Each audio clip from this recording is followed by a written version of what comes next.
Hi students, நாம் இன்னைக்கு இந்த வீடியோவில் liquidators final statement of account பற்றி தான் பார்க்க போகிறோம். First liquidators final statement of account பற்றி பார்க்குறதுக்கு முன்னாடி ஃபஸ்ட்டு liquidatorனா யாருன்னு பார்த்துடலாம். லாஸ்ட் வீடியோவில் liquidators remuneration ஒரு ப்ராப்ளம் போட்டிருக்கேன். அதில் liquidator மற்ற எல்லா எக்ஸ்ப்ளனேஷன் ஃபஸ்ட்டு இன்ட்ரோடக்ஷன் எல்லாமே கொடுத்துருக்கேன். பார்க்கலன்னா பாருங்கள். இதில் ஜஸ்ட் நான் லிக்விடேட்டர்னால் யாருன்னு எக்ஸ்பிளைன் பண்ணிடுறேன். இப்போ ஒரு கம்பெனி வந்து வைண்ட் அப் பண்ண போகிறாங்க அப்படின்னா அந்த கம்பெனியை வந்து அந்த கம்பெனியில் உள்ள அசட்ஸ் அண்ட் லைபிலிட்டிஸை வந்து சேல்ஸ் பண்ணி அதோட அமௌண்ட்ஸ் எல்லாத்தையுமே வந்து அதாவது அந்த கம்பெனி யார்கிட்டலாம் வந்து கடன் வாங்கியிருக்காங்களோ அந்த அமௌண்ட்டெல்லாம் வந்து செட்டில் பண்ணுறதுக்கு ஒரு ஆளை வந்து கம்பெனியோட டிரெக்டர்ஸோ கம்பெனியோட கிரெடிட்டர்ஸோ அல்லது வந்து கோர்ட்டை வந்து அப்பாயிண்ட் பண்ணுவாங்க. தான் யாருன்னா லிக்விடேட்டர். சரியா? அது லிக்விடேட்டர்ஸ் ஃபைனல் ஸ்டேட்மெண்ட் ஆஃப் அக்கௌண்ட்னா என்னன்னு பார்த்துடலாம். லிக்விடேட்டர்ஸ் ஃபைனல் ஸ்டேட்மெண்ட் ஆஃப் அக்கௌண்ட் வந்து கேஷ் அக்கௌண்ட் மாதிரி தான் இருக்கும். அதாவது கேஷ் அக்கௌண்ட்னா நம்ம கேஷ் அக்கௌண்ட் பற்றி ப்ராப்ளம் பார்த்துருக்கோம். அதாவது கேஷ் அக்கௌண்ட்டோட டெபிட் சைடு வந்து ரெசிப்ட்ஸ் வரும். அதாவது லெஃப்ட் ஹேண்ட் சைடில் வந்து ரெசிப்ட்ஸ் எல்லாமே ரெக்கார்ட் பண்ணுவோம், ரைட் ஹேண்ட் சைடில் வந்து பேமெண்ட்ஸ் எல்லாமே ரெக்கார்ட் பண்ணுவோம். அதே மாதிரி தான் லிக்விடேட்டர்ஸ் ஃபைனல் ஸ்டேட்மெண்ட் ஆஃப் அக்கௌண்ட்லேயும் டெபிட் சைடு வந்து ரெசிப்ட்ஸ் வரும், கிரெடிட் சைடு வந்து பேமெண்ட்ஸ் வரும். இப்போ அடுத்து எப்படி வந்து liquidators final statement of account prepare பண்ணுவோன்னு பார்த்துடலாம். இந்த liquidators final statement of account வந்து ப்ரிப்பேர் பண்ணுறதுக்கு நிறைய ஸ்டெப்ஸ் வந்து இருக்கும். ஃபர்ஸ்ட் வந்து அது என்ன பண்ணணும்னா ஃபஸ்ட் எல்லா டாக்குமெண்ட்ஸை ஃபினான்ஷியல் டாக்குமெண்ட்ஸ் கம்பெனியோட எல்லா ஃபினான்ஷியல் டாக்குமெண்ட்டையும் கலெக்ட் பண்ணி ஆர்கனைஸ் பண்ணணும். அது யார் பண்ணுவாங்க அப்படின்னா லிக்விடேட்டர் தான் பண்ணணும். லிக்விடேட்டர் வந்து எல்லா ஃபினான்ஷியல் டாக்குமெண்ட்ஸை வந்து கம்பெனிஸ்டேருந்து கம்பெனியோட அசட்ஸ் லைபிலிட்டிஸ் எல்லாத்தையுமே bank statements invoices receipts payment vouchers எல்லாத்தையுமே வந்து கம்பெனிஸோட டிரெக்டர்ஸ்லேருந்து வாங்கி அதை வந்து என்ன பண்ணுவாங்கன்னா ரியலைஸ் பண்ணி கம்பெனியோட கிரெடிட்டர்ஸ்க்கு வந்து என்ன பண்ணுவாங்கன்னா செட்டில் பண்ணுவாங்க.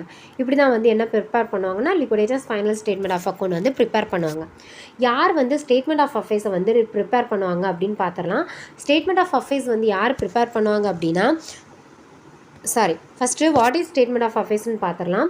ஸ்டேட்மெண்ட் ஆஃப் அஃபேர்ஸ் அப்படின்னா என்னென்னா கம்பெனிஸோட அசட்ஸ் அண்ட் லைபிலிட்டிஸ் எல்லாம் இருக்கும்ல அதை வந்து அந்த டாக்குமெண்ட் எல்லாத்தையுமே வந்து டீட்டெயிலாக வந்து கலெக்ட் பண்ணி வச்சுருக்கணும். அது யார் பண்ணுவாங்க அப்படின்னா கம்பெனிஸோட டிரெக்டர்ஸ் தான் பண்ணுவாங்க. சப்போஸ் அவங்களால பண்ண முடியலை அப்படின்னா அவங்க யார்கிட்ட அந்த பொறுப்பை கொடுப்பாங்க அப்படின்னா லிக்விடேட்டர்கிட்ட கொடுப்பாங்க. அவங்க மொத்தமாக எல்லாத்தையுமே பண்ணிடுவாங்க. பட் அவங்க பண்ணலை, அவங்க வந்து டைரக்டர் தான் வந்து கண்டிப்பாக பண்ணணும். அவங்களால முடியலைன்னா தான் லிக்விடேட்டர்கிட்ட கொடுக்கணும். இப்போ டைரக்டர் வந்து அதை வந்து பண்ணுறாங்க, ஸ்டேட்மெண்ட் ஆஃப் அஃபேர்ஸை வந்து பண்ணுறாங்க அப்படின்னா கம்பெனிஸோட அசட்ஸ் அண்ட் லைபிலிட்டிஸ் எல்லாத்தையுமே ப்ரிப்பேர் பண்ணி எல்லா டாக்குமெண்ட்டையும் ரெடி பண்ணதுக்கப்புறம் அந்த டாக்குமெண்ட்டை யார்கிட்ட கொடுப்பாங்க அப்படின்னா லிக்விடேட்டர்கிட்ட கொடுப்பாங்க. அதுக்கப்புறம் தான் லிக்விடேட்டர் கம்பெனிக்குள்ளே என்டர் ஆகி அந்த அசட்ஸ் எல்லாத்தையும் வந்து ரியலைஸ் பண்ணி அதை வந்து யாருக்கெல்லாம் செட்டில் பண்ணணுமோ அந்த பேமெண்ட்டெல்லாம் வந்து கொடுப்பாங்க. இதான் வந்து என்னது ஸ்டேட்மெண்ட் ஆஃப் அஃபேர்ஸ். அடுத்து யார் வந்து ஸ்டேட்மெண்ட் ஆஃப் அஃபேர்ஸை ப்ரிப்பேர் பண்ணுவாங்கன்னா ஆல்ரெடி நான் சொல்லிட்டேன், கம்பெனிஸோட டைரக்டர்ஸ் தான் வந்து கண்டிப்பாக என்ன பண்ணணும் ப்ரிப்பேர் பண்ணணும். சப்போஸ் அவங்களால முடியலை அப்படின்னா யார் ப்ரிப்பேர் பண்ணுவாங்கன்னா லிக்விடேட்டர் ப்ரிப்பேர் பண்ணுவாங்க. அடுத்து லிக்விடேட்டர்ஸ் ஃபைனல் ஸ்டேட்மெண்ட் ஆஃப் அக்கௌண்ட்டோட ப்ரொஃபார்மா பார்த்துடலாம். இந்த ப்ரொஃபார்மா படி தான் நம்ம என்ன பண்ணணும்னா இந்த liquidators final statement of account வந்து ப்ரிப்பேர் பண்ணணும். சரியா? ப்ரொஃபார்மாவில் டெபிட் சைடு வந்து ரெசிப்ட்ஸ் வரும், கிரெடிட் சைடு வந்து பேமெண்ட் வரும். ரெசிப்ட்ஸில் என்னெல்லாம் வரும்னா ஃபஸ்ட்டு அசட்ஸ் ரியலைஸ் வரும். அசட்ஸ் ரியலைஸ்னால் cash in hand, cash at bank, அப்புறம் அதர் அசட்ஸ் ஏதாவது இருந்துச்சுன்னா அந்த அசட்ஸ் எல்லாமே ரியலைஸ் பண்ணது வரும். அதுக்கப்புறம் டு சர்ப்ளஸ் ஃப்ரம் செக்யூரிட்டிஸ் வந்து ரியலைஸ் பண்ணும்போது ஏதாவது சர்ப்ளஸ் கிடச்சி அப்படின்னா அது இந்த சைடு தான் வரும், ரெசிப்ட் சைடு வரும். அதுக்கப்புறம் கால்ஸ் இன் அரியர்ஸ் வந்து ரியலைஸ்டு. அது கால்ஸ் இன் அரியர்னால் என்னென்னா கம்பெனி வந்து யாருக்காவது கடன் கொடுத்துருக்கோம், அந்த அரியர் அமௌண்ட் வந்து அவங்களுக்கு திரும்ப வந்துச்சு அப்படின்னா அதை வந்து ரியலைஸ் பண்ணுறதான் வந்து என்னதுன்னா கால்ஸ் இன் அரியர். அடுத்து வந்து என்னென்னா calls and district contributors realised. அப்படின்னா என்னென்னா இப்போ வந்து கம்பெனி வந்து எல்லாருக்குமே அமௌண்ட் வந்து பே பண்ண வேண்டியிருக்கும். அப்போ சப்போஸ் அவங்களால அந்த அளவுக்கு அமௌண்ட் இல்லை, அதாவது அசட்ஸ் எல்லாம் ரியலைஸ் பண்ணதுக்கப்புறமும் இப்போ 7 லட்ச ரூபா அசட்ஸ் ரியலைஸ் பண்ணியிருக்காங்க அப்படின்னா அவங்களுக்கு வந்து ஒரு 8 லட்ச ரூபா கடன் இருக்குது அப்படின்னா 1 லட்ச ரூபா அவங்களால பே பண்ண முடியாது. அந்த 1 லட்சத்துக்கு யார் கொடுப்பாங்கன்னா கம்பெனிஸோட ஷேர் ஹோல்டர்ஸ் கொடுப்பாங்க. அந்த 1 லட்சத்தை தான் நம்ம எங்கே எழுதுவோம் அப்படின்னா டு கால்ஸ் அண்ட் கான்ட்ரிபியூட்டர்ஸ் ரியலைஸ்டுன்னு போட்டு டெபிட் சைடு எழுதுவோம். சரியா? அடுத்து வந்து பேமெண்ட்ஸ் எப்படி வரும்னு அப்படின்னா இந்த அசட்ஸ் ரியலைஸ்டு அமௌண்ட்டெல்லாம் இருக்குல்ல, இந்த ரெசிப்ட்ஸ் நமக்கு எவ்வளோ அமௌண்ட்டு கிடச்சிருக்கோ இந்த அமௌண்ட்டை வச்சு தான் நாம் என்ன பண்ணோம்னா இந்த பேமெண்ட்ஸ் எல்லாமே வந்து செட்டில் பண்ணும். இந்த ரெசிப்ட்ஸில் கிடச்சிருக்க அமௌண்ட் இப்போ வந்து ஒரு 10 லேக் கிடச்சிருக்கு அப்படின்னா இந்த 10 லேக் அமௌண்ட்டை வச்சு தான் நம்ம என்ன பண்ணோம்னா இந்த பேமெண்ட்ஸ் எல்லாத்தையுமே செட்டில் பண்ணணும். ஒருவேளை 10 லேக் விடைக்கும் அதிகமாக 11 லேக் கடன் இருந்துச்சுன்னா நம்மளால் என்ன பண்ண முடியாதுன்னா செட்டில் பண்ண முடியாது. சரியா? அதை வந்து பார்க்குறது தான் லிக்விடேட்டர்ஸ் ஃபைனல் ஸ்டேட்மெண்ட். இப்போ பேமெண்ட்ஸ் வந்து ஃபஸ்ட்டு எப்படி பே பண்ணணும்னா இந்த ஆர்டரில் தான் வந்து என்ன பண்ணோம்னா பேமெண்ட் வந்து செட்டில் பண்ணணும். அது எப்படின்னா ஃபஸ்ட்டு லிக்விடேட்டர்ஸ் ரெமுனரேஷன் வந்து பே பண்ணணும். லிக்விடேட்டர்ஸ் ஃபஸ்ட் லிக்விடேட்டர் ஒரு ஆள் நம்ம அப்பாயிண்ட் பண்ணுவோம்ல, அவங்களுக்கு வந்து சேலரி மாதிரி கொடுக்கணும்ல, அதுதான் வந்து ஃபஸ்ட்டு நம்ம என்ன பண்ணணும், பே பண்ணணும். அதுக்கப்புறம் லிக்விடேஷன் எக்ஸ்பென்சஸ் பே பண்ணணும். அதுக்கப்புறம் டிபெஞ்சர்ஸ்குள்ளது பே பண்ணணும். அதுக்கப்புறம் ப்ரிஃபரன்ஷியல் கிரெடிட்டர்ஸ், அதுக்கு அடுத்து தான் வந்து யாருக்கு அன்செக்யூர்ட் கிரெடிட்டர்ஸ், அதுக்கப்புறம் ப்ரிஃபரன்ஷியல் கிரெடிட்டர்ஸ், அதுக்கு அடுத்து லாஸ்ட்டில் தான் நம்ம யாருக்கு பே பண்ணணும்னா ஈக்விட்டி ஷேர் ஹோல்டர்ஸ். பேலன்ஸ் ஏதாவது அமௌண்ட் இருந்துச்சுன்னா தான் ப்ரிஃபரன்ஷியல் ஷேர் ஹோல்டர்ஸ்க்கு ஈக்விட்டி ஷேர் ஹோல்டர்ஸ்க்கு நம்ம என்ன பண்ணணும், பே பண்ணணும். சரியா? இதில் வந்து லிக்விடேட்டர்ஸ் ரெமுனரேஷன் வந்து 2 இதில் பே பண்ணலாம். ஒன்று வந்து என்னென்னா அசட்ஸ் வந்து ரியலைஸ் பண்ணது மூலமாகவும் amount distributed to unsecured creditors மூலமாக. ப்ராப்ளத்தில் எதில் வந்து பண்ண சொல்லியிருக்காங்களோ இந்த 2ல் எதில் ஒன்றில் பண்ண சொல்லியிருப்பாங்க அல்லது 2லேயுமே பண்ண சொல்லியிருப்பாங்க. அது பண்ணி தான் நம்ம என்ன பண்ணணும், லிக்விடேட்டர்ஸ் ரெமுனரேஷன் கொடுக்கணும். ப்ராப்ளம் பண்ணும்போது உங்களுக்கு ஈஸியாக புரியும். அடுத்து வந்து டிபெஞ்சர்ஸ்ன்னு இருக்குல்ல, இந்த இது வந்து டிபெஞ்சர்ஸ்ன்னு எழுதியிருக்கு. டிபெஞ்சர்ஸ் அமௌண்ட் எவ்வளோ இருக்கோ அது அவங்களுக்கு கொடுக்க வேண்டிய அமௌண்ட் அதை எழுதணும். ஏதாவது இன்ட்ரெஸ்ட் அவுட்ஸ்டாண்டிங், ஏதாவது டிபெஞ்சர்ஸ்க்கு வந்து இன்ட்ரெஸ்ட் கொடுக்க வேண்டிய பாக்கி இருந்துச்சுன்னா அதை என்ன பண்ணணும், கொடுத்து செட்டில் பண்ணிடணும்.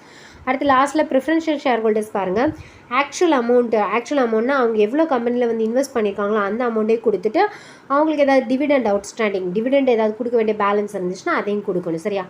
இந்த ஆர்டர் படி தான் நம்ம என்ன பண்ணணும், பேமெண்ட்ஸ் கொடுக்கணும். First liquidators remuneration, liquidation expenses, debentures, preferential creditors, unsecured creditors, அடுத்த ப்ரிஃபரன்ஷியல் ஷேர் ஹோல்டர்ஸ், லாஸ்ட்டில் வந்து ஈக்விட்டி ஷேர் ஹோல்டர்ஸ்க்கு பே பண்ணணும். சரியா?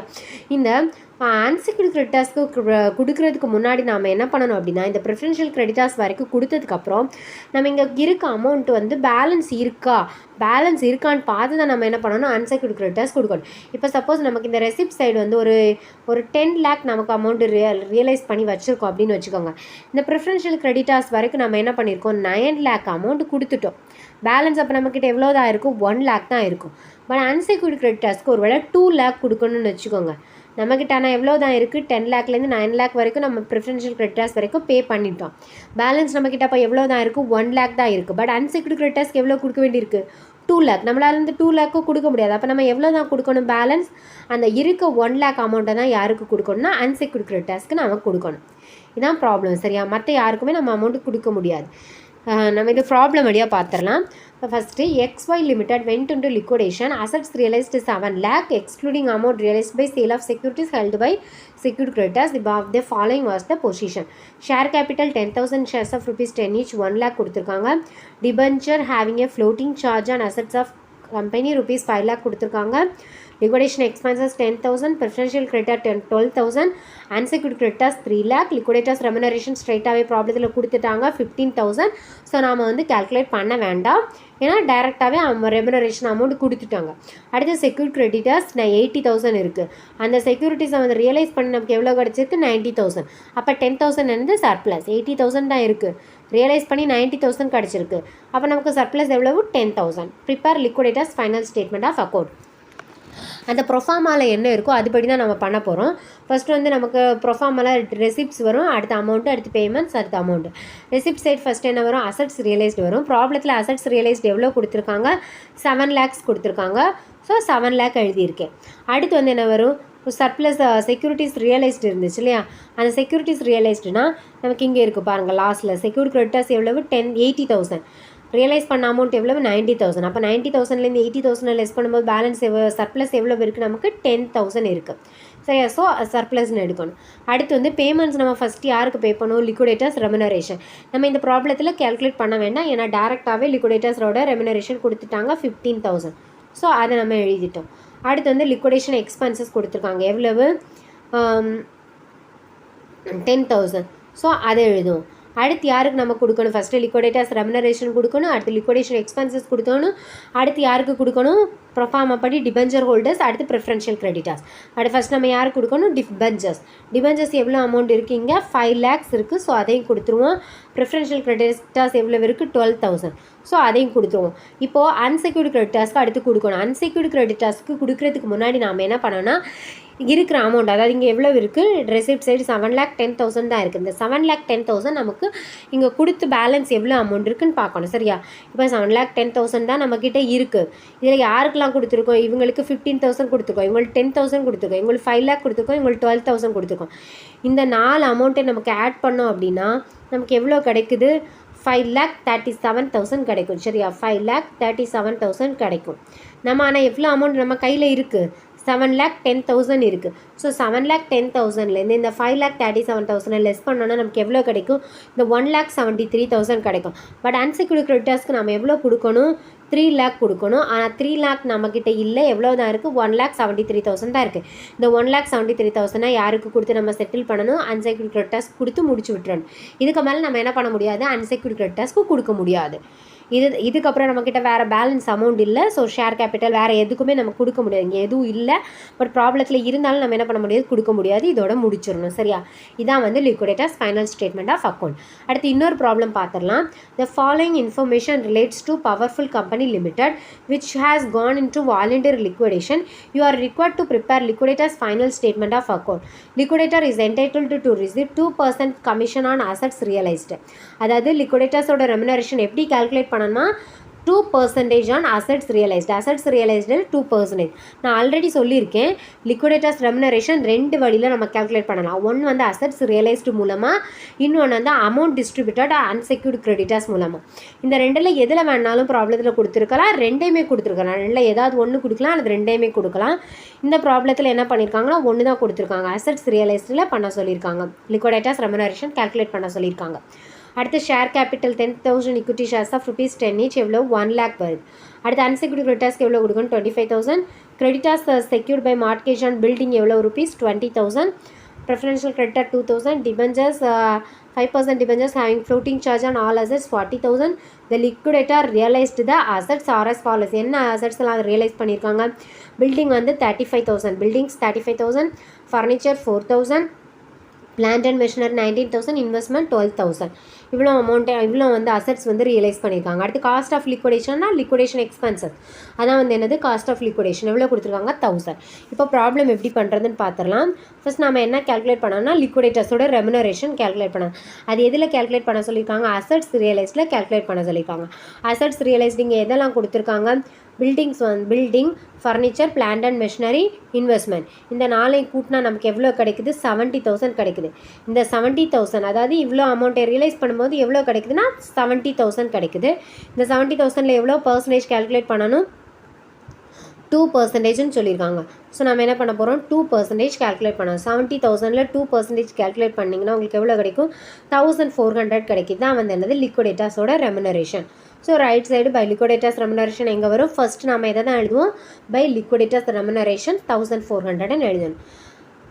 அடுத்து நம்ம டெபிட் சைடு என்னெல்லாம் வரும்னு பார்க்கலாம். 2 அசட்ஸ் ரியலைஸ்ட் வரும். எதெல்லாம் ரியலைஸ் பண்ண போகிறோம்? பில்டிங் எவ்வளோ கொடுத்துருக்காங்க? ப்ராப்ளத்தில் 35,000 கொடுத்துருக்காங்க. இந்த 35,000ல் இங்கே பாருங்கள், creditors secured by mortgage on building எவ்வளவு? பில்டிங் வந்து அடமானம் வச்சது எவ்வளோன்னு சொல்லியிருக்காங்க? 20,000. ஸோ இதில் இந்த 35,000லேருந்து நாம் என்ன பண்ணணும்? இந்த 20,000 லெஸ் பண்ணணும். So 35,000 minus mortgage on building 20,000 less பண்ணிங்கன்னா உங்களுக்கு எவ்வளோ கிடைக்கும்? 15,000 கிடைக்கும். இதான் வந்து ரியலைஸ் பண்ணி நமக்கு கிடச்சிருக்கு. அடுத்து furniture, plant and machinery, investment எவ்வளோ கொடுத்துருக்காங்க? 4,000, 19,000, 12,000. ஸோ அந்த அமௌண்ட்டையும் இங்கே என்ன பண்ணணும்? அசட்ஸ் ரியலைஸ்டில் எழுதணும். இப்போ அதையும் எழுதிட்டேன். அடுத்து நமக்கு வந்து வேறு என்ன வரும்னா, இந்த டெபிட் சைடு அசட்ஸ் ரியலைஸ்டு அவ்வளோவுமே எழுதிட்டோம்.